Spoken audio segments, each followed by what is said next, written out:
Hey, so welcome back to the podcast. Super excited to have Lee Blaylock, CEO of Berkshire Hathaway, HomeServices, California Properties.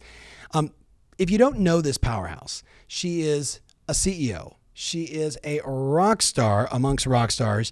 And to show you like the swag that this woman carries, she was named number 69 on the top 200 most influential people in real estate and number 12 on the women's list. And I don't know how there was anybody more influential than this gal, but Lee, first of all, I'm just super stoked. I know you're crazy busy, so thank you for being on the podcast.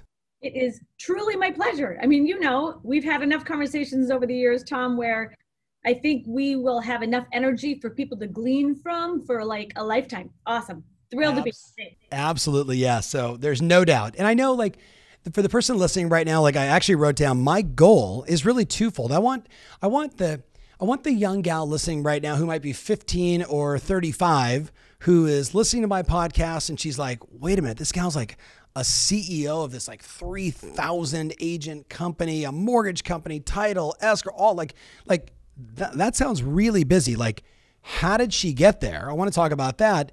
And then I really want to break down the mechanics of what it means to be a CEO of a large company.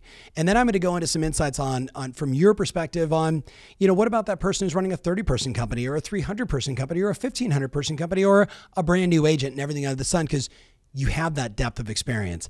But I thought we would start first with like, tell them who you are. Give them a little background. We know you've been in the business since 1993, but what did you do before 1993? Right. So I went to college before 1993, and I decided I was going to be a music teacher, Tom. I was a voice major in college, and I wanted to teach music to anything from kindergarten all the way through 12th grade. Loved music, theater, the whole dance thing. So it ended up, that's very transferable, by the way, in getting in front of people. Very helpful stuff. Didn't know it was going to be helpful, but indeed it was. Yes. So I went to college to be a music teacher. I mean, who knew? Couldn't find a teaching job.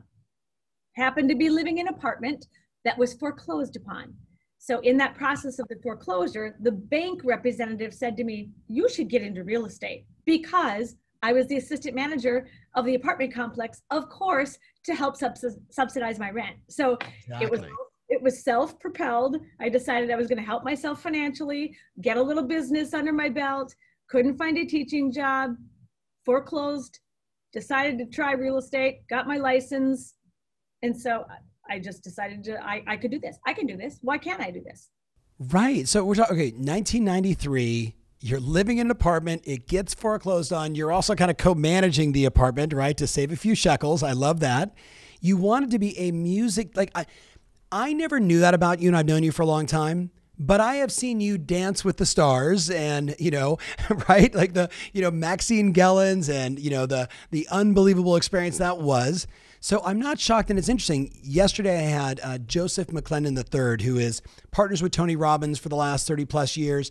He was like, I wanted to be a musician, but he took being a musician to now being on stage. So it's interesting, hearing, back to back, that same connection. So you go into real estate. What was that first year like? Tough, of course. Any new agent's first year is tough. And in fact, I will tell you, this is a true story. She ended up to be a good friend, the receptionist at the office that I went into. Big office, 200 agents in it. Okay, big, huge office. So you feel like a little small fish in the big ocean. And that receptionist said to me, after I had my first and second sale, which by the way were on the first day, same day, not the first day, the same day, 6 months later. So for 6 months, I sold nothing. I had no idea if I was going to pay my rent. I was refusing to call my parents and ask them for any more money because I was going to do this, darn it. Yes. And as a result, I thought I have got to kick it in gear, listened to as many agents as I could, took them out to lunch, did all the things you're supposed to do for successful agents. I did all of that, learned from them. And I had two very influential people. One was a very successful agent named Joan, who said to me, you have got to get in houses to sell houses, start there. Yeah. Yeah. The second thing was from this receptionist when she said to me one night, I don't think you're going to make it. And I thought, you don't know me. That was just enough fuel to make me change my mojo and thought, I have got to actually sell a house. So sold my first and second house in the same day, and the rest became history. So you think about, first of all, that story that so many people can relate to, and to me, it's just a perfect one of the many chapters of your life that led you to where you are today. Like there is no quick way to get there unless you go out and you're just crazy and you start your own business, which, some people have certainly done. But take us through the sort of the journey. So you go into sales. How long were you in sales? Did you go into management? Because I know how you ultimately got here, but just walk us through those sort of moments in time of your career so people get the depth of your experience. Absolutely. So that was in 1993. That was a lot. There were a good amount of foreclosures occurring, and I ended up becoming part of a relationship with the bank. So I ended up having many, many, many listings and dealing with the foreclosure. And I did transferable loans. I mean, all the things that we don't hear about anymore, those were the best lessons and education on how to work a way around a purchase agreement. So I knew my contracts. I knew them in and out. And I think that's one thing that can't be overemphasized. You must know your stuff. And if you don't know your stuff, you're just BSing somebody. I'm sorry. And they're going to smell through that. So I didn't have a great client base. I had to know my stuff. So I would absolutely encourage that. So I sold real estate for 4 years, ultimately. In around year 2.5, I went through a manager candidate program. And in that process, when I asked my regional or my office manager at the time, who became a regional manager, I said, tell me about that program. And I remember him putting his head down on the desk, and he looked, and I said, is that a bad request? And all he said was, I knew you moved fast, but I didn't know you'd move that fast. And I said, why do you say that? He said, I saw your management skills probably before you did, but you needed to come into your own. I mean, Tom, I was 23 when I started. I didn't know anything. I knew nothing, right? Knew nothing. I knew no one. I had been born and raised in northern Minnesota, and I was in the Twin Cities. I had no client base, and I was going to refuse to ask my parents for help. It was just the way I was. So I sold real estate for 4 years, ended up getting into the manager candidate program, went through that program, took it upon myself to tell my regional manager that I think there's some tweaks to that program that would be helpful for other people. They asked me to help rewrite the program. And then I ended up beginning to teach business planning within the program. So my management kind of started with, for zero pay, by the way. And that's one of the lessons that I want to emphasize for especially the young people coming out of college. I think these colleges, honestly, and I have a son in college, set them up to expect to come out and making 6 figures and everything's going to be honky-dory right out of the chute. It's not the case. You have to do the hard work, and you have to do it because you want to learn from it, and you can't expect a reward for every piece of work you do. And can we be clear? It's more than a summer intern. It's more than a summer intern for 6 weeks. Yes, exactly. Right. It's more than that. And it's actually hard work, and you can do it. But all of that said, so 4 years in, so then I ended up getting into becoming an assistant manager in a different office. And what they realized, the company, that I didn't realize, was that they put me in places that needed a little bit of an infusion of energy. Imagine that? So what I don't think they knew right out of the chute that I was working on was knowing my stuff. And that was understanding the P&L, understanding my way around a transaction, and understanding the impact that transaction can have to the bottom line of an office so that I can manage that office effectively. And so what people don't always recognize about me is that they see me, I think, oftentimes as this, I'm fun, I dance, I sing, whatever. I'm crazy with the best of them. But I'm a business person, and I know my numbers. And I think that's a different and unique blend that I didn't know I had, but I thank both of my parents for it. My mother was super, super intelligent, valedictorian of her class, but she was a stay-at-home mom. And I say that because this wasn't a full-time job. I'm the youngest of 9 children. Okay. Wow. So,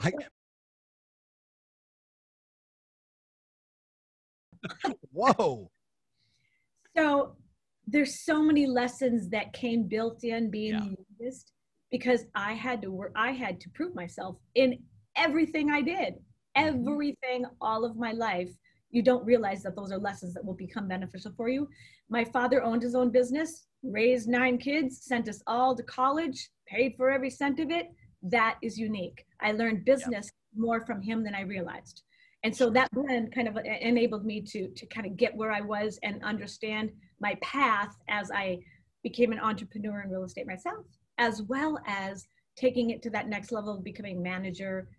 And then hold on though. First, I gotta back up though. So here you are, you're like 27, 28, you know, I mean, you're energetic, you're lovely, you're charismatic, but you're 27 and the average agent in the office is 55. And here you are managing them. How did that go over? Well, first of all, keep in mind that being the youngest of 9 had more of an impact. My oldest sibling today is 71. I'm very comfortable with people older than me. I didn't see age that way. I saw human beings and I saw a need for improvement or praise for something they've done well. That's all I saw. And so I think whether that was just naivety or not, it worked. And so I plowed through. But I don't think it was your issue of they're older. It's usually it's their issue that you're younger. Who's this young little whippersnapper coming in here trying to tell me how did you overcome? Did that happen? And if so, how'd you overcome it? I overcame it by simply knowing my stuff. So I had some credibility, but I also overcame it by, it's never been about me ever. I mean, ever. It never has been. It's about us. And that's just my personal philosophy. And as a result of that us focus, I think they knew right out of the chute that I wasn't in it just to fake my way through and self-benefit myself. It was to truly try to improve our holistic company and our holistic office and what's our culture, and let's have some fun while we do it. Yeah. So makes a big difference. And you can't, and you're right, you can't fake that. So how long were you in a management role, and then what was the next move from there? Yeah, so that went pretty quick, 2.5 years in management roughly. And then I was out on maternity leave, or got married, 96, somewhere in there, right? Yeah. And then I had our first child. I was pregnant with her when I was an office manager in my first official office management role by myself. Yeah. Okay, so went on maternity leave, and then I am sure know, and for those that don't know, she was a very complicated birth and ended up to be a very, very severely handicapped child who has since then passed away. Yes. And so just 3 years ago, so we're very, very, we always miss our Emma, but she taught me a lot of life lessons as well, humility being one of them for sure. But in that process, when I was on maternity leave, I got a call from the company and said, would you like to become the VP of relocation? And I was like, what? My story was I had a C-section. I must have been on painkillers because I said, sure, I'll try that. Yeah. And I had no idea about it. And I remember questioning, saying, wait a minute, I don't know all there is to know about that. And I am also wondering, why do you want me to do it? And the response I got was interesting, in that they said, well, you were the one that you asked all the questions about why should I give this deal to a relocation experience agent when I know I can make more money on the agent that has a lower split, and I know I can do all these things. And so they said, you just asked enough questions that we realized you might actually be good for it. And relocation is a world of personality. Yes, it is. Yes. So when you took over that role, was there an existing team? Was there a bunch of people that and this is an important thing for people that are listening right now, when you want to move from, one level to the next, and you essentially adopt a team of people that are now your group. What did you do in the very beginning with that? Because again, you're still very young. You got all this energy. They see you kind of moving up inside the organization. Sometimes people start to say, oh, she's that gal that's here for a couple of years, and then she moves on to the next one. So, just don't ruffle her feathers and she'll be gone soon enough. What happened? So what happened was I dug in. First of all, I had to come off of maternity leave and go back and be in the office I was at so that we could transition that out. It was an interesting time because they'd finally just really latched on, and I latched onto them, and then I was going to move again. So I always have to take care of where I've been before I can move to where I'm going. Yes. Always. It's just important. Never burn a bridge. Always keep those relationships. So when I went to the relocation department, this is a large company. So it's Edina Realty in Minneapolis, and they have, at that time, there was probably 6,000 transactions that ran through that department on an annual basis. I had a team of 18 people. Yeah. And I knew nothing. Yes. But yes. I had a great teacher and I studied. I mean, I did my homework. And so my first thing was to just simply learn what everybody does and be willing to do it myself. Yep. And so those are always the two things that I have to do. Learn what they do, how they do it, ask if there's any improvement that they see, because it really doesn't matter. I don't know. Yes. And then over time, morph it into hopefully greater success. So my first piece of advice that somebody gave me that sticks with me to this day was the first thing you do is nothing. Yeah. Yes. Yes. But Mary Lee, you know that because you're battle tested. The 42-year-old that's thinking about starting her company right now or starting his company, we oftentimes assume that we come into a new role that we're expected to come in with, here's my 100-day plan, and this is what we're going to do, and we're going to take over this, and we're going to grow like it. But it's a recipe for disaster in almost every case. It is. People first, business second. Yeah. People first, business second. And what that means is that you have to gently approach it and read the room. Yes. That's more important than anything else. And you can't move faster than they're willing to follow. And you have to, so for me, that meant after I learned what they did, I also asked them, is there anything that you do that's dumb? And there was a lot of that. And I said, well, how about we just start by, let's just not do that anymore. Don't do the dumb stuff. Yeah. And then they were like, yay, I like this change. We're getting rid of the dumb stuff. So I've learned over the years that take care of the people, talk to them about what changes they want. Yeah. And truly, it ends up to be the changes you'd probably make anyway. Right. Right. Because they see the redundancies, they see the mistakes, they see that why have we always, well, we just always done it like this, but it doesn't work. Yeah, we should probably change that. Right. So it was, I mean, it feels very innate to me, but if I were telling somebody that they were going to start their business this way and right now today, I would say, know who you have, understand who they are, and are they the right people on the right train so you can move? Don't move first. Yeah. Very good advice. So how long in relocation before you made the next move, which seems to be the story of your career here? It does, and I never intended it to be, but it just happened that way. So I was officially the head of that department for 6 years. In the 6th year, so now we're in 2004. Yeah. Okay. Backing up just a little bit, the original CEO of Edina Realty when I was under him was Ron Peltier. Yes. Who many know, who was #1 most influential person in real estate multiple times, right? So a legend. So I have been gifted with his mentorship, truly, over the years. And I say that with such respect for him, but I also say it for the respect for Gino Buffari, who's taken that role. And it's just, I love the different approaches. I love the different mentorships, and I love to be able to learn and grow within. So I was in the department for 6 years, ran that department. And in that 6th year, HomeServices of America had already been born, right? And so Ron said, Mary Lee, you got to go get, 3M was in Minnesota, General Mills in Minnesota, Pillsbury at the time in Minnesota. All these large corporations are in the state of Minnesota. And he said, go get all the corporate relocation business.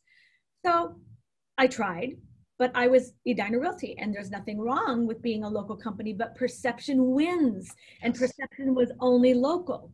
And so I went back to Ron and I said, all right, here's the deal.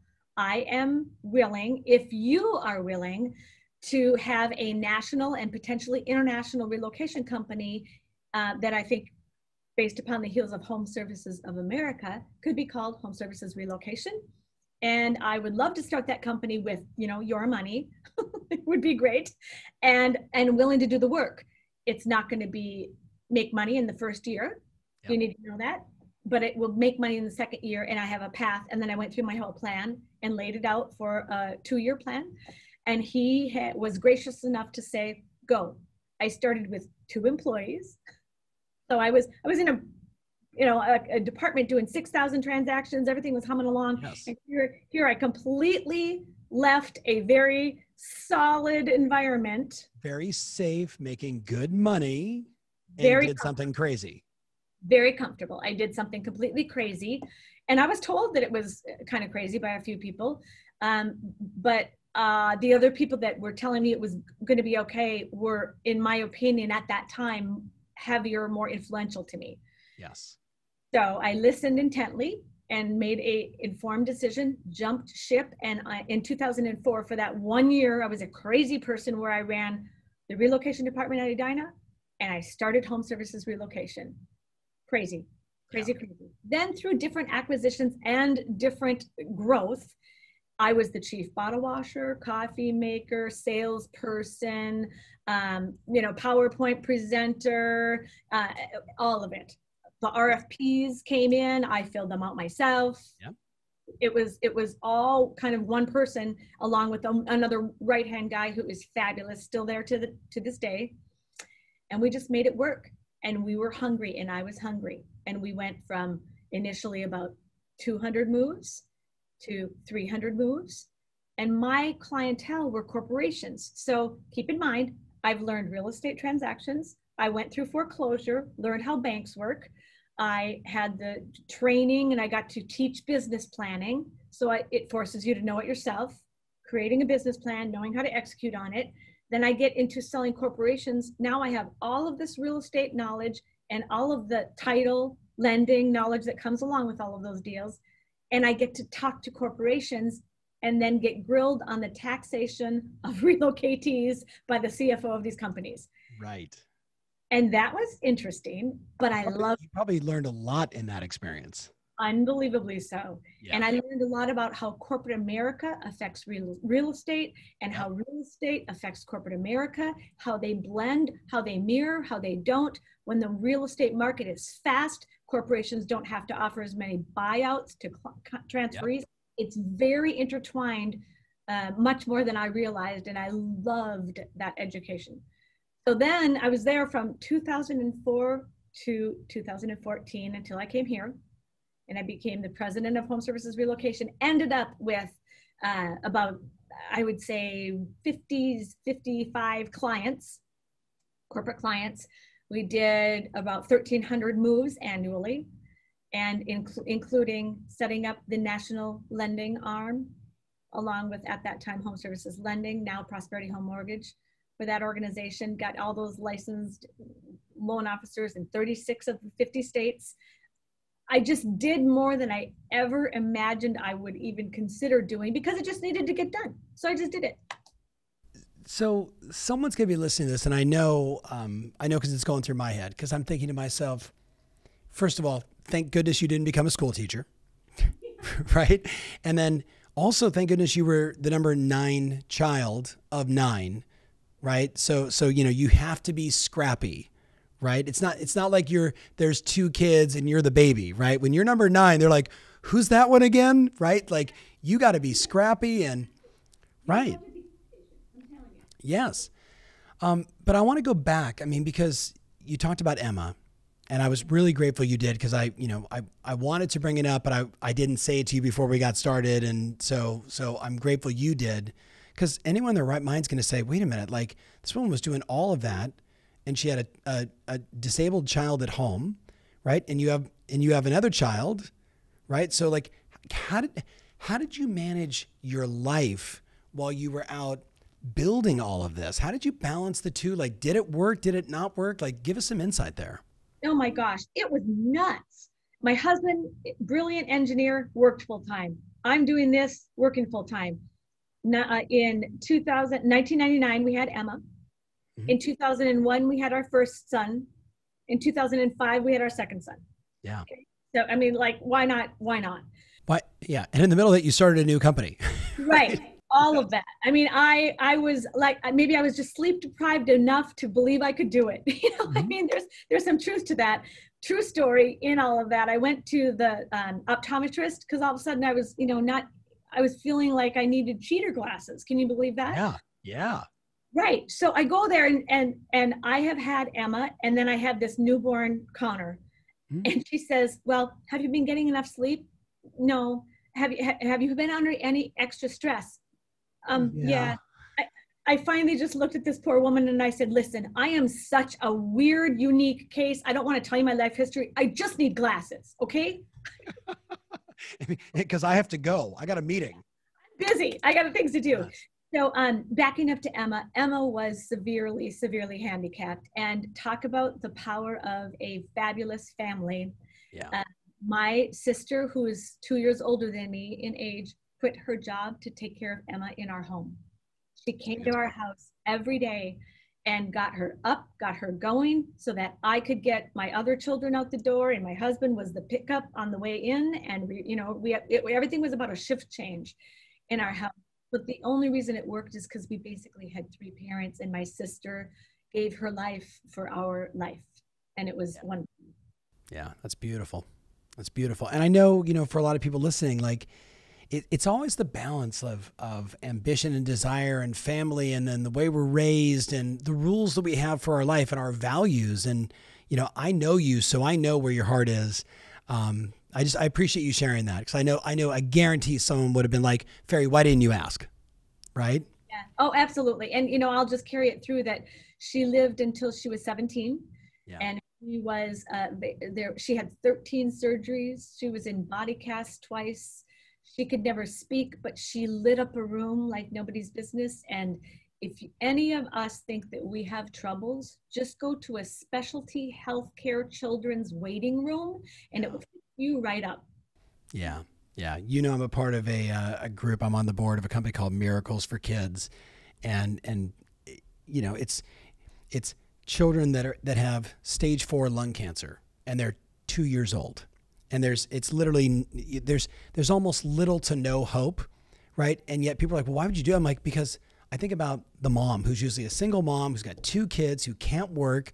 So to raise money and to help them, right, it breaks my heart, because you almost always don't win. Right. But what you feel, because to your point, like she was with you for 17 years and a blessing every single day. So how, if you think about that experience, so many people, had you not brought that up, Mary Lee, someone would have been saying, well, of course, parents sent her to college. She's all bright and bubbly. She's super energetic. She's good looking. Like, well, of course. But people don't seem to get, like, it's the hardship and the battles that make great leaders and great human beings. Absolutely. And I will tell you, my husband and I are gratefully married. Our marriage survived all of that and continues to thrive. We'll be married 25 years next year, which is great. But that was hard. It's hard. It takes its toll. It was like, there were a lot of moments, a lot of tears, a lot of hardship, a lot of hard decisions, just one after another. And candidly, when we had Emma and then we decided to have Connor, not quite 2 years later, literally what I said to my husband was, well, we're not sleeping anyway. We might as well have another one. We knew we wanted other children, so let's just do this. Why not? Yeah, we'll just go for a couple of years, no sleeping, and we'll figure it out later. Every parent knows exactly what you're talking about. I'd say same thing. I'm like, my wife's like, honey, we haven't slept in 18 months. Good news. We're not going to sleep for another, probably 4 years. I'm like, are we pregnant? She's like, we're pregnant. I'm like, here we go. That's how we go. Yeah. So let's transition back. You're living in Minnesota, and all of a sudden this opportunity to move to California comes up. Speaking of family dynamics and changes in, your husband's working, you got kids in school, you got Emma, and all of a sudden, why did you take that on, first of all? Yeah, craziness, right? Well, first and foremost, when I was asked if I would even consider it, the first thing I did was I asked 2 questions, and then I just got up and left the table, and everyone looked at me like, where are you going? And I said, I'm sorry, I have to leave before I say something dumb, because I need to think about this and I need to talk to my husband. And I left. I said, I can't talk to you about this right now.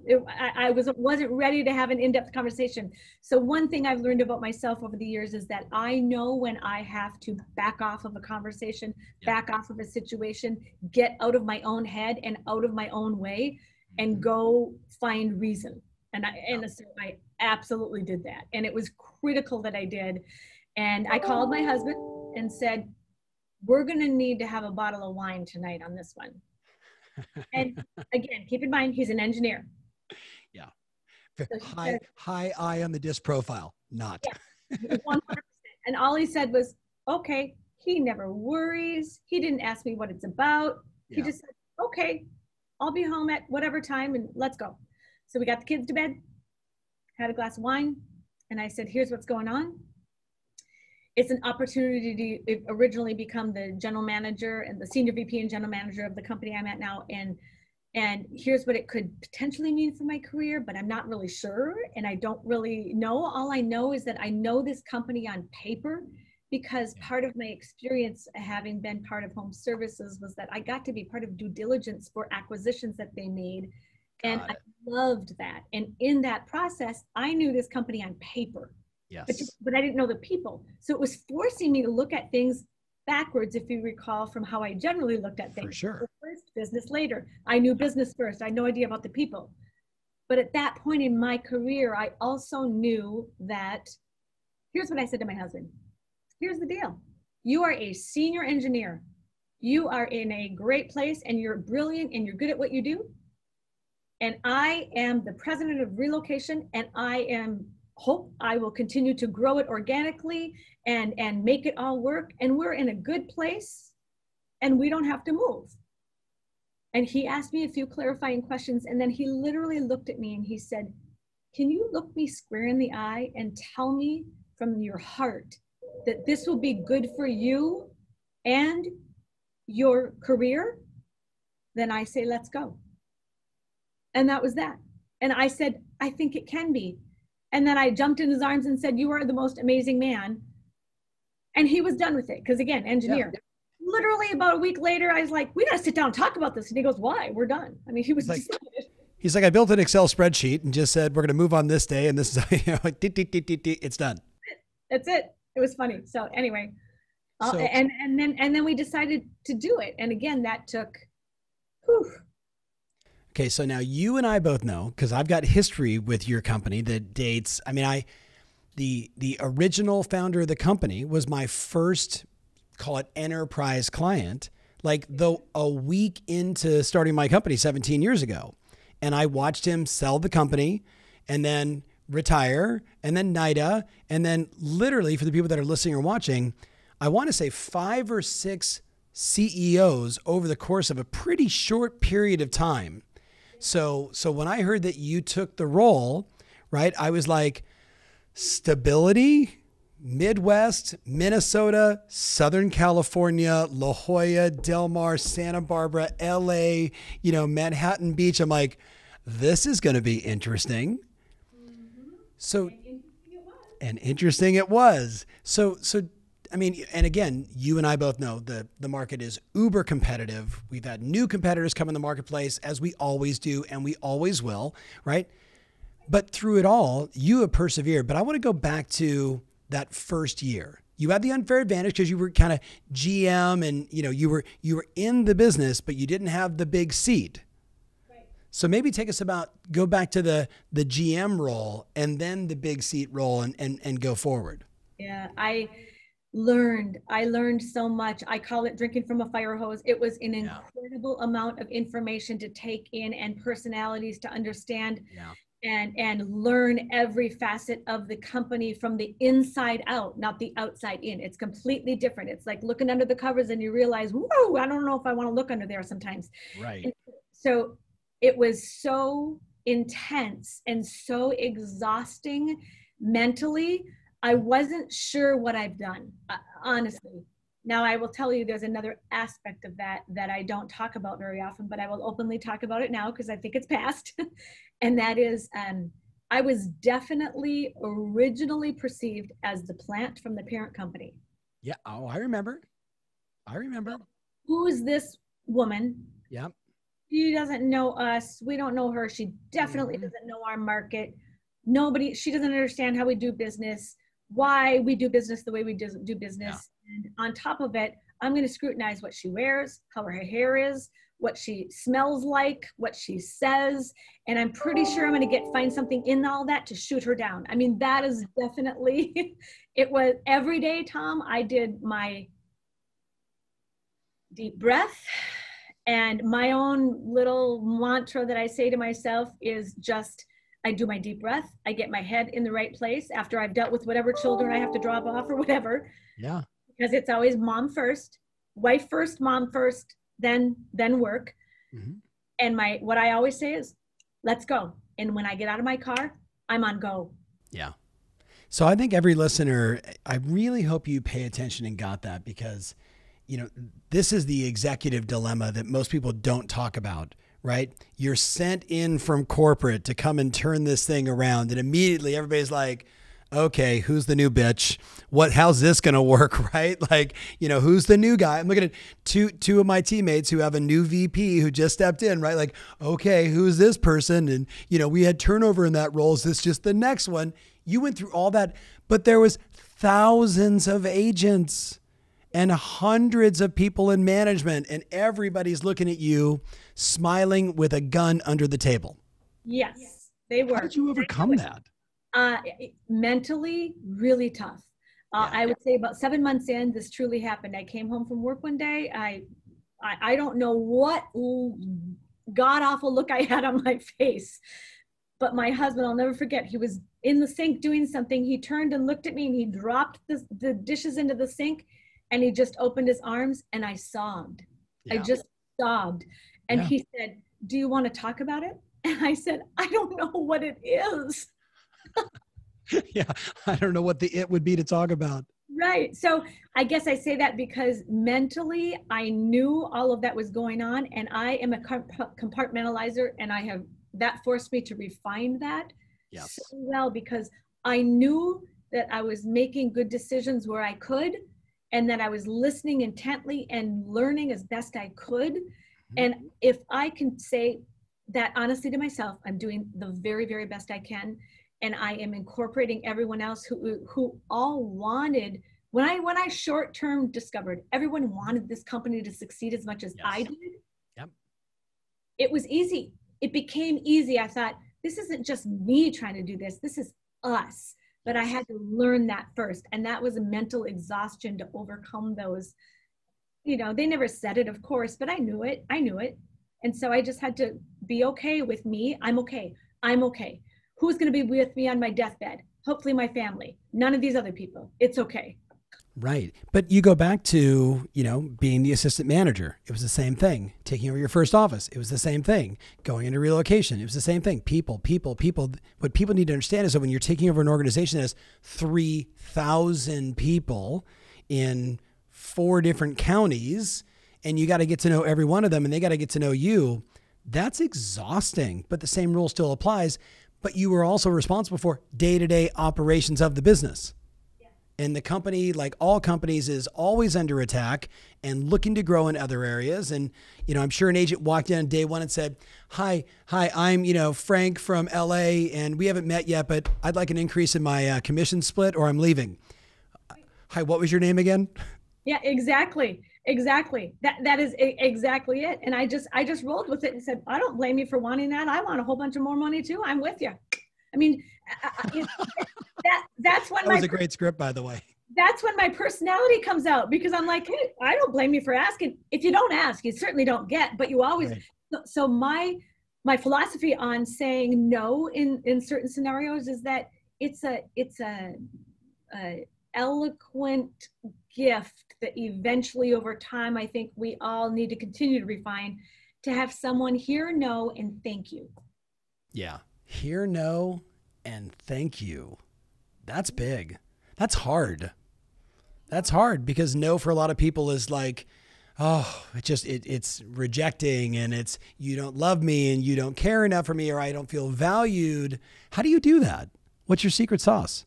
I think what I do is I just simply listen and say, and ask them what other things are important. That might be what they're initially asking, but there's 10 other reasons behind the why. Right. And so if you understand the why, and you can tackle 2 of those issues that they might be having in their business, or 2 issues in their personal life, or whatever, and you sincerely care, because that's probably a strength, but it's also a weakness, that I sincerely, truly care. Yeah. And sometimes I don't sleep at night when I know one of our agents is grappling with something or struggling, and it's hard. I need more sleep, right? But we have a lot of agents, so there's a lot of troubles out there. But if you sincerely care and help them with 1 or 2 or 10 aspects that are behind the ask, you still come out okay. Yeah. How do you know when you're winning? So much of leadership is about everybody else winning. How do you know when you're winning? when they win. It's not about me. If everyone is, so when I reflect, by the way, 6 years, 2 days from now, I will be here 6 years.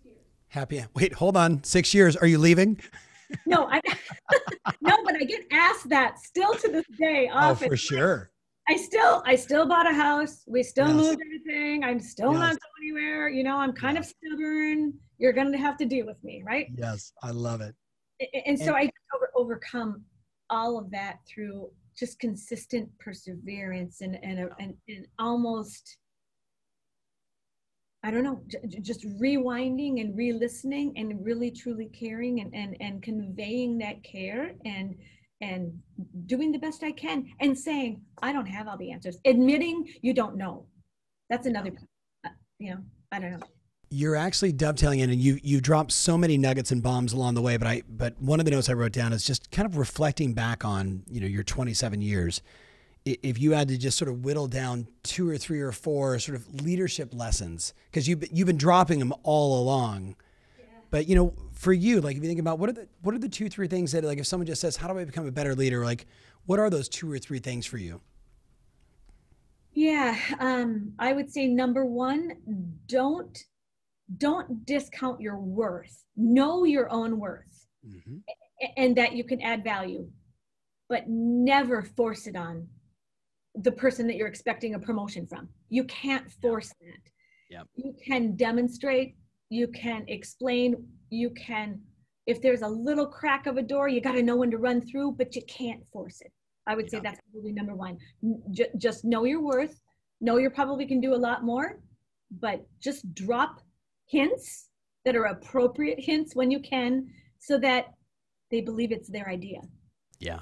Oh, see that right there. That's the secret sauce. So that you're talking about being in a leadership role and still having someone you're reporting to, right? Because you want to continue to move up, and that could be in an organization, that could be an agent on a team that wants to ascend. It's the same exact thing. Making it their idea is the secret sauce. It is. That's probably the one of the biggest nuggets. The other thing is that, don't as a leader. And I would say you can ask anybody in our corporate office, from accounting to whatever division, IT. I think every one of them would say that I am willing to roll up my sleeves and do the dishes in the kitchen if they need to be done, just like anybody else. I don't expect anyone to do anything I'm not willing to do myself. Yeah. And then just realizing that as the leader, the biggest component for me, and I do think it's actually healthy, is that it's just not about me. It's not about me. It never is. I don't want it to be, actually. It would make me very uncomfortable, because my success is the total combination and the collective effort of a group moving in the right direction and in the same direction. It's awesome. Yes. And that leads me back to my time here, 2 years. So I've kind of gone 2 years, 2 years, 2 years. 2 years of learning, 2 years of beginning to make a few changes that I think needed to be made, and 2 years of here we go. Yeah. And now the sky's the limit, and I'm just so excited for it. It's awesome. We're in a good place. One of the things I want to talk to you about is like team leaders and even, smaller brokers that might be listening to this, that like the great line that we have a tendency to overestimate what we can accomplish in a year and dramatically underestimate what could be accomplished in 10 years. Right. And you just said, hey, 2 years of just learning the people, 2 years of making just some little adjustments. And then 2 years of like, now I've got everybody's trust. Let's start hitting the gas pedal. And now you're exactly right. It's the next 4 years where you really get the accelerated growth. Why do you think everyone is so addicted to thin thighs in 30 days or less? I want to go from 7 to 700 transactions on a Tuesday. Our world moves fast because our technology and the input of information is so fast that we think we can also give that same speed. We can't. We're human beings. Technology is not us. We're not it. We have to use it to our advantage, but we're completely different animals, and we have to respect those different roles and understand how to use those things that help propel the speed really effectively so that we can actually move the dial. But you can't neglect you don't have one big giant dial.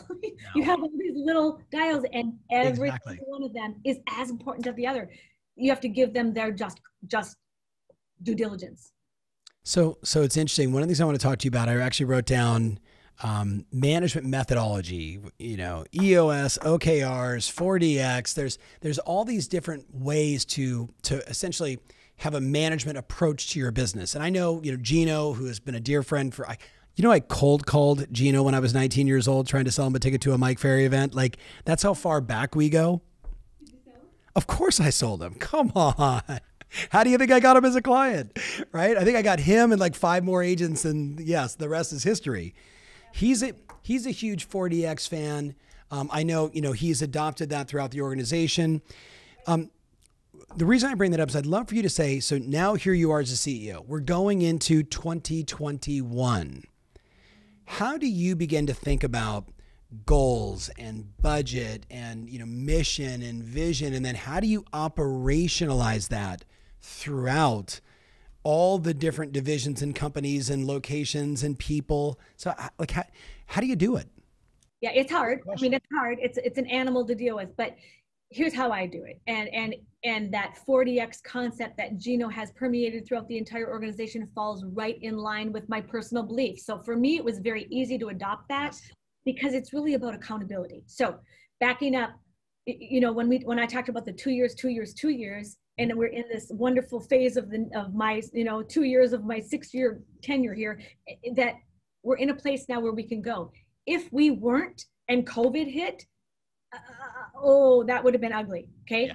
So I'm grateful to have finally been in a place and be in a culture that was able to pivot fast, react quickly, appropriately, beneficially for our agents, and move forward. So how I look at doing the business plan for the next 18 months to 2 years, I consider that we have now, we have this, it was our ability to be that set to deal with COVID.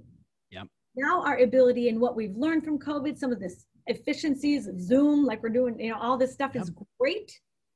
So what can we carry forward in anticipation that the market is not going to remain this fast forever? So my goal is to be ready for when it's not.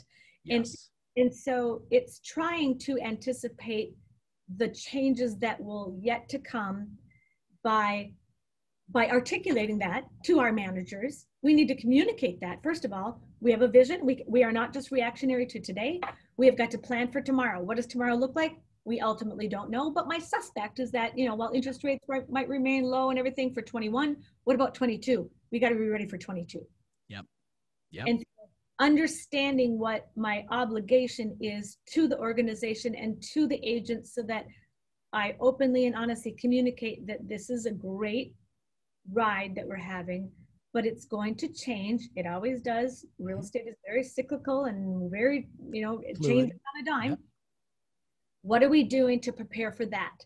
Are you packing away extra money as an agent that you want to prepare for? Are you not? Are you doing the things that you need to do to continue to drip campaign your sphere in whatever way, using video because everybody's so hungry for personal touch is huge. All of those different things with our managers, just explaining that here we are right now, here's the expectations of each of you. And I drill things down to the ridiculous. So if we say, we're going to hire 500 new agents, okay? Well, how many are we going to net? And then how many does each office have to get? And so I'm a big picture communicator. Yep. Detail driver. Yes. It's beautiful. And for the people that don't know 4DX, and I probably should have said that it's a wonderful book, and the concept is 4 disciplines of execution. Have a wildly important goal. Break it down to the KPIs, the how much of what and by when, the actual work. You need a scoreboard, everything. We'd call it a dashboard, right? So looking at those levers, like we were talking about earlier, it's the same thing. We just did this in my business with OKRs, very similar, but what are all the levers we need to pull?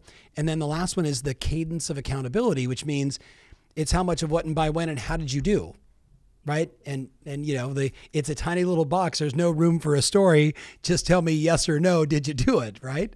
Precisely right. Yeah. No rhetoric, no backstory, no rhetoric. Just get to the facts. Yeah. So, you know what you do to get that done. I don't need to know. You do. Right. Right. Just get it done. Just get it done. So tell us about a typical week. You're CEO of this huge company. What's a tip like, do you go into the week saying, here's my 10 intentions. You probably have 15 preset meetings, right? Things that you're always a part of. But then, I refer to as the shit burrito just gets thrown at you 16 times a day. So like, what's a typical week look like? So I have refined this and refined this and refined this. And one other business tip I have is don't assume that what you're doing today is going to be sticking forever. That's just dumb, in my opinion. Right. It changes and it should. So I have every 2 weeks, I meet with every department head. And the reason I do is it's just a quick call with each one of them. We talk about specifics if we have to, but it's more about, am I aware of what they're working on? Are they aware? What input do they need from me, if any? And how is it overall going to help our agents? I mean, that's the basic premise of the overarching. Yeah. Yep. So I dedicate that on a Monday. And the reason I do is because if there's anything that needs to change course, we have that week to get it done. And I've learned that is just helpful for me just to have an awareness. If I don't have an awareness, how am I supposed to know what's going on in the very organization that I'm supposed to be in charge of? So I'm a hands-on, but I'm not a micromanager. I'm like, you go get it done. You know what to do. Just tell me if you need my help. That's number one, is just my day and my weeks consist of those set things that I know I will participate in, achieve, etc. In addition to that, the shit burrito. But if I can ask, how many are there? So people get context. Is that like 3 meetings or is it like 30 meetings? Oh, no, that is, I would say there's probably 10 every 2 weeks. Okay. Those are set every 2 weeks. In addition to that, the people that I talk to the most on a daily basis are our CFO, because everything runs through accounting. Whenever I have a question about what's gone on with this, I always start and end in accounting, because the dollars always know the truth. Yep. And so I always start and end in accounting. So our CFO and I are lockstep on every initiative, dollar spent, et cetera. And I'm very aware of all of that, but I don't have to manage it because that's his job. Yeah. It's a fabulous job. So that's a very common, throughout the day, I would say 5, 6, 7 times. He and I are talking about this, that, and the other thing. Then it's the other stuff that I have to deal with. Right. Is there anything that I owe to Gino at HomeServices? Is there anything that I need to, do from a functional, like needs to come from Mary Lee's standpoint? And I try to kick those off. I have an incredible assistant who, the more and more that she and I have gotten our groove, the more and more that she is just my alter ego. Yeah. Yes. That is a key. Because she'll bring something or just make me aware, send me a text. You might want to look at, Tom Ferry's email. It looks important. She makes me look good. She makes me able to be everywhere, if that makes sense. So my days are often caught with the situations at hand that need to get settled, along with the ongoing longer term, implementations of whatever process or things that we're going to implement, along with how are all of our departments doing and how all of your staff doing. And then separate and aside from that, I have a Wednesday morning 8:15 Zoom with all of our managers every week to keep them apprised of all of this. Right. So that they know what's going on and can communicate it in real time. That's probably one of the hardest things in a large organization. Yes. Effective, timely communication. And so I think we've refined that. So that's and then I go home and our house is all covered with plastic right now because it's being painted. So, we slept in the guest bedroom. Right. Just another day in the life of a CEO. So kind of getting near wrapping up, I got there's a bunch of questions, which is like, so what advice do you give to the young guy, the young gal, and age is not a young thing, just, maybe younger in the business, ambition, hey, I want to start my own company. I'd like to be the CEO of my business. I see my broker owner who is, needs some help. What advice do you give them to get started on this journey of leadership? Yes, start with one task. I would say start with one task, demonstrate your worth, do it really well, and then share your aspirations. If you are passed over because you didn't communicate your desire, shame on you. If you were passed over because you communicated your desire and you pushed too hard, shame on you. but it's a delicate balance. You have to be patient, deploy patience. It's hard. It's really hard for me. Very hard. Yeah. So I say that's a big piece of it. Yeah, I agree. I always basically have always told everybody, if you want that role, start doing the work. Yes. And they say, well, what do I get paid for that? No. Start showing me that you can do that work. And if that starts to gel and you start to move the dial, then let's have that discussion. But I'm not a fan of here's the job and here's the comp and you have never done anything and you have no idea what that work, like that scares me, maybe in just a smaller company. Nope. It scares me too. And I've had all of the above, brought to me some big, bright ideas with big paychecks along with it. And even if it was the best idea on earth, it's a bad approach. Yeah. That's what makes it hard. Yeah, I agree. I'm a big fan of, it's like mentorship, like coming in, like I always think of like a friend of mine who I interviewed recently is one of the most famous clothiers, right? He dresses everybody. Calvin Klein. He said, Calvin Klein reached out to me and wants me to make his wardrobe. I'm like, Calvin Klein isn't Calvin Klein. He's like, yes. And I was like, that's impressive. I'm like, how did you get started? He goes, I wanted to, I didn't want to be a part of the family business. Instead, my dad said, if you like clothes, I'm going to get you a job at my tailor. You're going to work there for, 2, 5, 8, 10 years. He said, 4 years into it, he said, I was working for nothing, but I was learning the fabric, the design, how to do it right. So then when he left and started his business, like you, he had done all the work. He understood it. And I think a lot of people they don't get that. I know, that's a tough one. And then here's what I will say to the women that are listening. Thank you, because you're already hitting my next question. This is good. Okay. Yes. Here's the deal, women. It's a little harder. And the reason I say that is because one of our best strengths is that nurturing demeanor that we have. And we know more instinctively, with all due respect to all of the men, because that's the way that makes the world go around. Yep. But I will tell you that nurturing and caring demeanor can oftentimes be misunderstood by the corporate world or whatever world you're in, as emotional. And when you become labeled as emotional as a woman, you are less credible, like it or not. And I have had many situations where that has been the case. And there's and it's passion for me. And I don't think I'm an over emotional person that reacts unreasonably to things. So emotion can be passion for women, but recognize it can be perceived as emotion. Yeah. And so deal with that and say, and use words in your communication about, this is something I am extremely passionate about for these 5 reasons, because I think it can make a difference because of X. Yep. If you have logic behind your passion, it becomes more passion defined, not emotion. Because I literally was just going to ask you, like, speak to that it's fascinating to me. And I was so thrilled when Stefan said, hey, I'm going to create a separate list of the 40 most influential women in real estate, because the knock that he got for years was that list was full of old white males. Right. So you look at the list today and it's very different. And, I think Stefan is a very culturally with it guy. He understood. Right. So, seeing you on that list, I knew already, but, I think you're going to continue to be higher and higher and higher and set the bar. Well, I appreciate your kind words, and I just take a day at a time and do my best. And the minute that I feel like I'm not able to continue to do my best is when I need to be done. Yeah.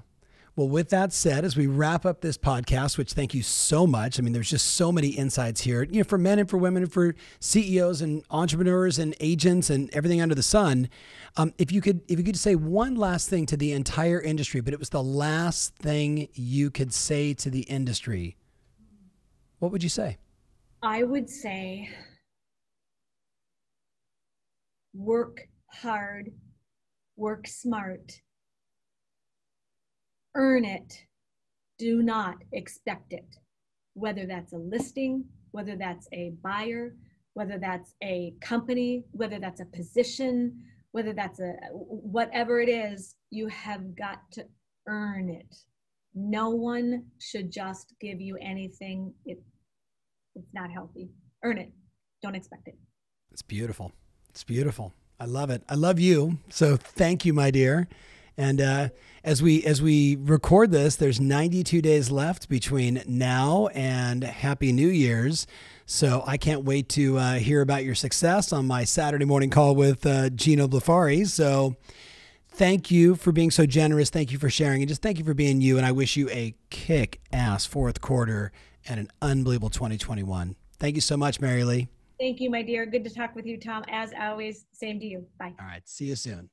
All right, guys, give us a like, give us a share, and listen, this is one that you should probably share. I don't know, send it to the CEO of your company. That could be interesting. Let's see what happens. All right, everybody, I hope you enjoyed this podcast. We'll talk to you soon. We're out.